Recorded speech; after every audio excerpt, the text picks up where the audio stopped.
Hey everybody, welcome back to Frequency 140. We got another top three for you since it is this season, and you know we love professional wrestling. Yes. There is one pay-per-view, one from WCW from when we were growing up, man, that always celebrated Halloween. Absolutely. And that is none other than Halloween Havoc. Absolutely. So for all you youngins out there who haven't been able to experience this, we're gonna give you a little bit of help. Okay. So we're gonna pick our top three favorite matches from Halloween Havoc, and yes, we will do it honorable mention. And like for all those people who have watched these, yes, Eddie Guerrero versus Rey Mysterio is probably the best Halloween Havoc match. We'll exclude this one. Agreed. Okay, so like so we're gonna do that and have it off the list. Off the list. So yeah, you cannot. Yes, and we'll start from 3 up. All right. 3 up. Yes. Oh, wow. So number 3. We're kicking out. All right. Yeah. Here we go. Dang All right. Number 3. All right. Let's do this. But Eddie and Ray, that's not going to happen. No. Yeah, All no. right, It's cool. done. All right, Yeah. All right. Make sure. All right. Here we go. Top 3 Halloween Havoc matches. Mm-hmm. All right. Let's do it. All right. I'll go first. Let's see. Number 3 is going to be Macho Man versus DDP Number 3? in a Las Vegas sudden death match, which is basically just a last man standing match. Yeah, but number 3. I mean, yeah, it was number 3. It was a rubber match between those two. So, like, you know, they had that match at Spring Stampede, and like, they had another match somewhere else. But the one at Spring Stampede, I remember very, very vividly because DDP reversed Macho's hold into the diamond cutter, right, and then won. But that was a culmination. Like they were building DDP. Like yeah. I mean, you got anybody who when we talk about DDP, we have to understand the guy was in his mid-30s. Oh yeah, he started super late, right? Yeah, you know what I mean. He was not. No, he's not a spring chicken. And I'm not knocking anybody. I'm like gonna be 45 on my birthday, but this dude, watching all his performances as he evolved, especially in this match, bro. I mean, I hear what you're saying, but man, DDP and Macho, that was kind of like a catalyst for DDP's career, like because he was in there with Macho Man, bro. You know what I'm saying? Yeah, no, it was a big deal, right? Yeah, I mean, that's really Macho Man, right? That's what made DDP. That's what it did. That popped it. So yeah, okay, I'll take your number 3, but. Yeah, no, it's a great match. Yeah, man, but we got plenty to go. I got right? you, absolutely. I mean, we got years of Halloween Havoc. Exactly. Yeah, 89 to 2000. Oh my word! So, yeah, bring it. Yeah, come on, That's man. why we're here. No, yeah, amen. Yeah, that's right. So, number 2. All right. Will be the Chamber of Horrors match from Halloween Havoc 91. Wow. You have so many Hall of Famers in this match. And now, is the match great? No. But is it fun? Yeah. Yes. Yeah, it is. Very, very fun. So we got the Steiner brothers. We have Cactus Jack, Abdul the Butcher, Sting, El Gigante. El Gigante would be Giant Gonzalez. Yes, that's right. El Gigante, 93. Moment, Yeah. Topple the Undertaker down. There you go, and brother. Get out some chloroform at WrestleMania. Yeah, dude. And then the Diamond Stud, Razor Ramon. Razor Ramon, baby. Chico.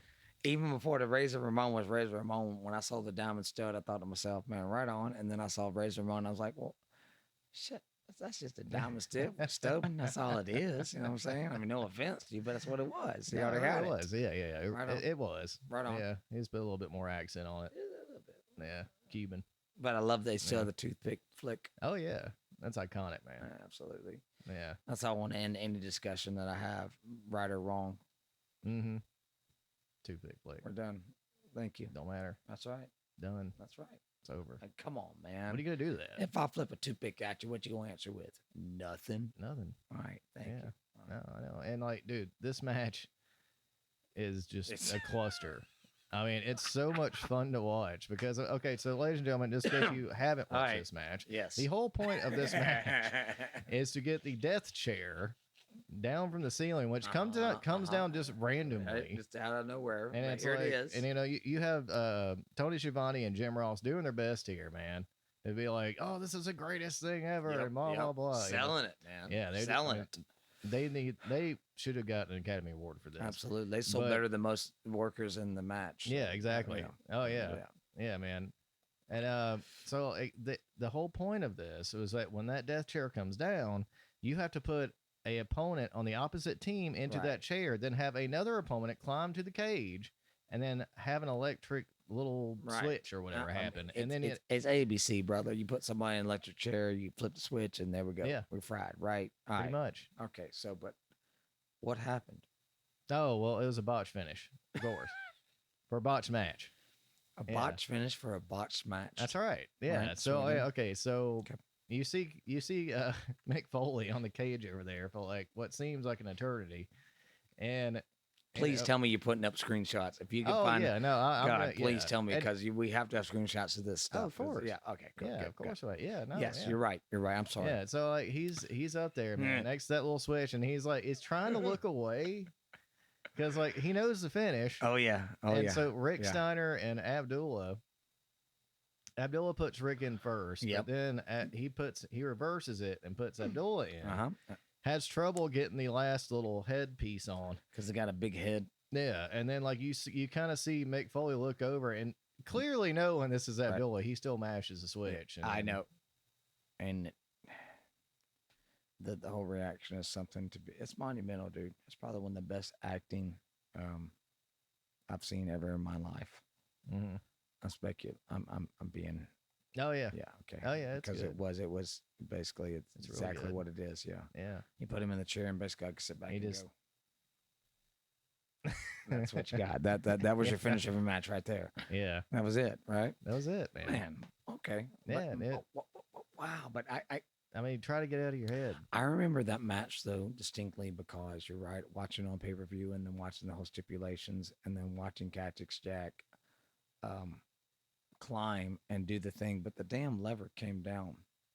Yeah, The lever the came lever down came before it was down. re- Yeah, so the right. referee had to had to reset it. And before being a Cactus wrestling got fan, up. I did my best. I was like, I didn't see that, yeah, but we all saw that shit. of You know course what we I'm saying? did. Right. Yeah, you can go on the network and see it right now. But still, I agree with you. That's a good one. That's a good. Yeah, but because see, I mean, like, dude, that is just one match. that's You'll- Halloween, man. That's yeah, right there. You will right? never ever see that match ever again for good reason. No, you will but not. WCW wanted to do. No, absolutely. And you can see it on the network right now. That's right. WWE, give That's some money. right. We love you. Please, we've do we've this. given you enough. Anything that you can give us, Like, absolutely. Yeah, come on, Triple H. Okay. All right. So Um, that's number two. What's your number one? All right, so we're gonna go with the year the spin the wheel make a deal actually worked. That'd be Halloween Havoc '93. It'd be Vader versus Cactus Jack. Man, what a great match. Yeah, in a Texas death match. What a great match. Yeah, it was amazing. Do you want to call that a match? Or you just want to call it a fight? Yeah, you're right. It's a fight. It's a fight, bro. Yeah, Yeah. like they're really going in on each Yeah, other. they ain't here, no, man. they ain't There no nothing. smack, ain't no gaga. No, Yeah, they're no. throwing down. You're They right. wanted to. They just wanted to beat each other. And I like the fact that you said that extra year that the spin the wheel make the deal worked because you're right. You're right because the previous time that they used it was Jake the Snake and Sting. Yep. You could have gimmicked this thing all day long, right? Nope, Mm-hmm. nope. We're gonna let it roll. Whatever Well, lands. we're WCW. gonna- A coal miner's glove. That's what we got. A coal miner's glove. And even then, I can literally hear, even though they didn't have it, I can hear the moans in the background of the Yeah. backstage going, oh God. Yeah, and then like you have Jake, and the Right. snake on his face, Come and he's on, clearly man. holding it, and I mean, it's just one of those things to where it's like, in WCW at that time, as much as I love WCW, there was an equal balance of, well, we know better than what you know because you're wrestlers, and then there was, well, we don't give a shit because it don't matter. mm-hmm, There was equal balance of that mm-hmm. because I could see it. We could all see it in the product. Oh, for real. You know what I'm saying? Yeah, for sure. You have a spin the wheel, make the deal. You can gimmick this wheel. What I mean by gimmick, guys, if you guys don't know what gimmick means the wrestling world, you gimmick stuff. You make it kind of where it goes your way, right? Mm-hmm. When they throw somebody through glass, it's not glass, it's sugar glass. You can pick that up. and just- Yeah, you can eat it, yeah, man. that's all good, man. Go ask Kenny Omega. So, But I don't. But if you can gimmick anything in this sport, and yet you leave it up to chance on this, and what you get is the coal miner's glove match, mm-hmm. dude, you ain't doing your Sting, job, Jake brother. Roberts, man. I mean, So you're right. Ah. The first actual spin the wheel, make the deal match that worked was Vader and Cactus Jack, That's and it. that was phenomenal Yeah, because it wasn't it's even a amazing. match. It was a fight, dude. Yeah, like those two just went after It each was a other. fight. Yeah, And I'll props to Mick Foley because he was the one that said, Mhm. "Hey, give it to me. Like, let's go, let's do this thing." Mm-hmm.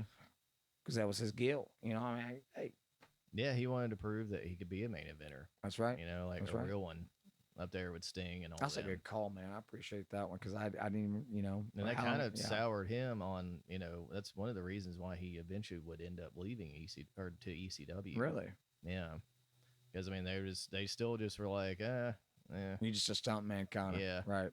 Well, I remember when they didn't.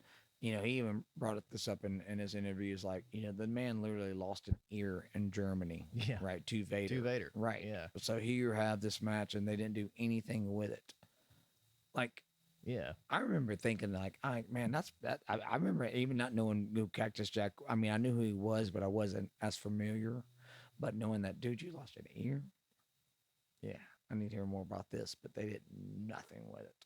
Mm-hmm. So I can understand his displeasure and kind of like, well, you know what? I'm just gonna go elsewhere. Yeah. Mm-hmm. But what a great match, man. Good call. Good call. Right Thanks, on. yeah. Right on. Yeah, man, it's good stuff. So, all right, Mr. All Bennett, right, here we go. going on to you there, buddy. All right. What's your top three? My top Halloween three Havoc? Halloween Havoc matches. All right, so here we go. Top three.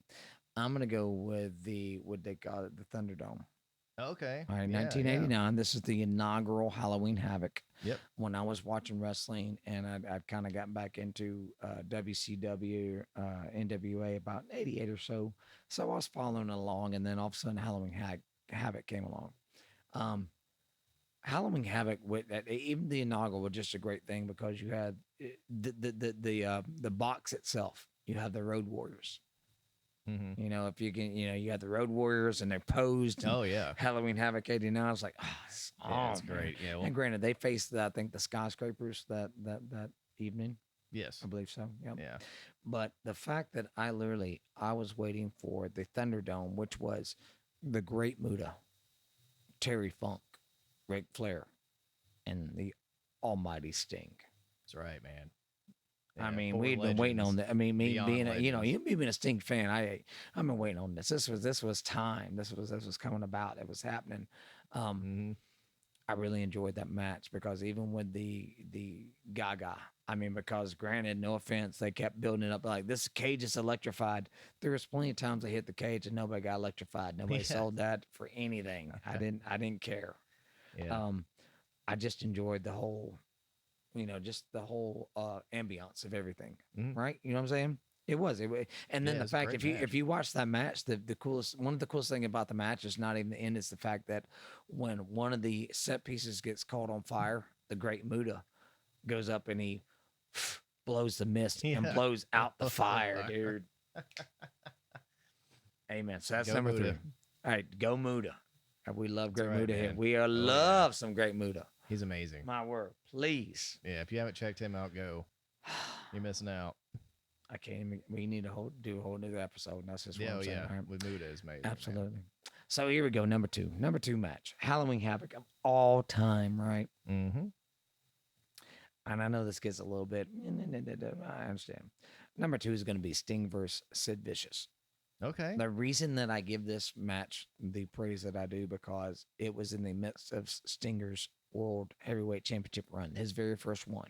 Yeah. This was kind of like his first big match, right? Yeah. I don't like the fact that they colluded it with the whole Black Horseman. Scorpion. Yeah. Oh, yeah. But looking back now, I love this match because it was the first big time match for Sting as the World Heavyweight Champion. Sid Vicious is the ultimate, and God rest his soul, Sid Eaty. Hey, Mm-hmm. right? Absolutely. Absolutely. But what a phenomenal opponent, right? I mean, Oh yeah, he was huge, dude, man. He just looked came perfect. right out. I just walked right out of a comic book is what he did. That's right. A softball comic book. Wow. Wow.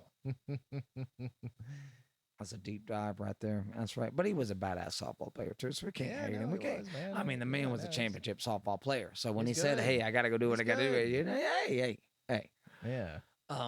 I like that. But I will say that even with the Sid versus Sting match, and then you had him kind of get taken out of the ring, and then you have the imposter Sting come back, who is Barry Windham.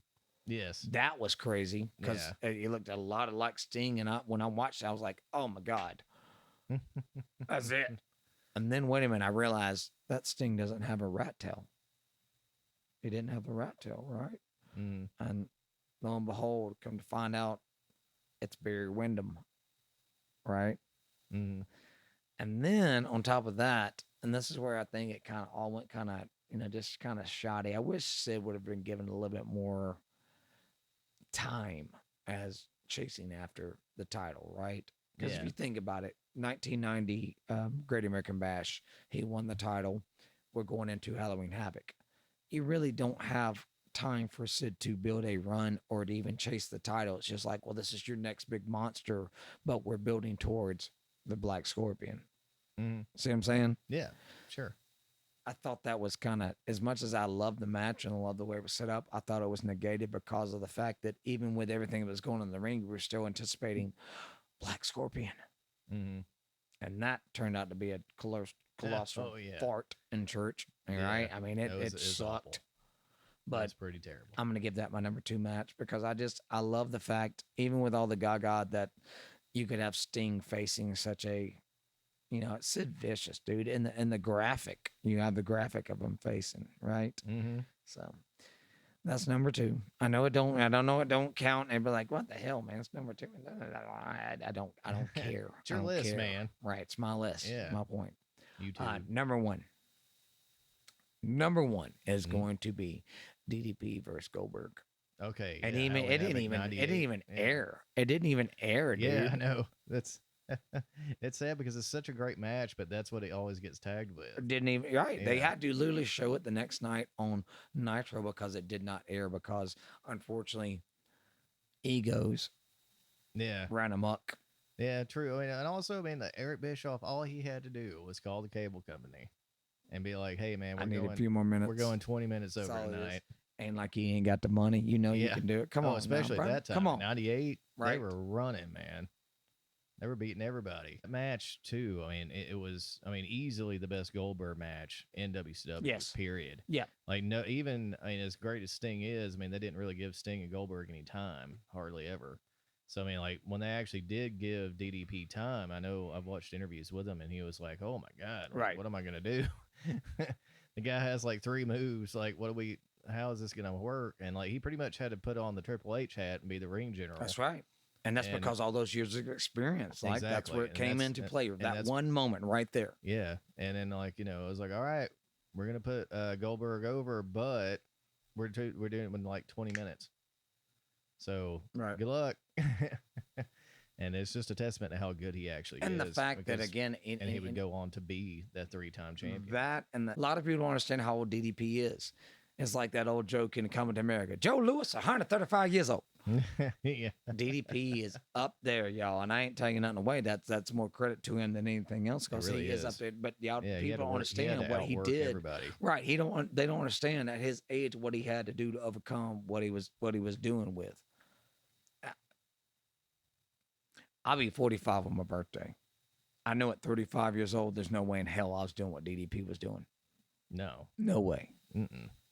I don't think, and no offense to anybody out there, I ain't trying to throw shade, but at 35 years old, you ain't doing what DDP did. And the fact that he's starting from ground up, like nothing, and then by the time you're literally, 7 to 10 years later, you're main eventing with Goldberg and Randy Macho Man Savage. Mm-hmm. You know what I'm saying? That is a true testament to a human being as to not giving up on yourself. Oh, for sure. Yeah. So, it's amazing, man. It's a great pick for number 1, man. For real. That's a great match. It's just unfortunate the way that unfortunately, and talking about Halloween Havoc, the way things went down. Damn old Sting and the Warrior, or not Sting and the Warrior, Hulk Hogan and the Warrior. Yeah, okay. So that kind of messed everything up. Talking about Halloween Havoc, that's probably got to go down as the worst match. The worst. As far as you have so much hype built around this, and they never wrestled each other again 1-on-1 since WrestleMania 6. The absolute worst. instead of watching that, ladies and gentlemen, go watch a Chamber of Horrors. Hey, all Okay. right. Yeah. There we go. And There this, you go. or to watch the Thunderdome match from '89. Either one of them, right? Yeah, Right. please listen to us because we've been there. Because we watched them all. We've Yes. enjoyed them all. We've loved them all. I watch them. I mean, it's now. Let's see, right now it's Just skip September. Hogan and Warrior. You're fine. Yeah, I mean it's the autumn era. That's what we watch is Halloween Havoc, That's and I right. watch all these things It's over amazing. and over and over again. Yeah, it's so much fun. Yeah. Like the sets were so cool. Like with the giant inflatable pumpkin Dude. and everything with the like weird gargoyle. You can't forget them, man. Whatever thing that was. I'll pop up. A like I picture. said, I will never But- forget just the whole feeling of 1989 Halloween Havoc. Mhm. Like that was the first one, and I just thought, man, I was ready, man. I was enthralled by this whole thing, and then just the whole build up to it because they made it so spooky and this, that, and the other, and everything goes along with it. So Heck yeah, man. watch you some Halloween Havoc as much as you can, possibly Absolutely. anytime, every time, That's right. always. So, hope you enjoyed this, ladies and gentlemen. We did this top 3 just for the special occasion of Halloween. So, we are out. And Mr. Bennett, I'm gonna All send it right. back to you there, buddy. Well, ladies and gentlemen, we appreciate you guys hanging out with us and having us in your homes and in your space and in your ears and as necessary. But we want to welcome any and all nerds, geeks, and freaks unite. We thank you so much. Peace. Yeah.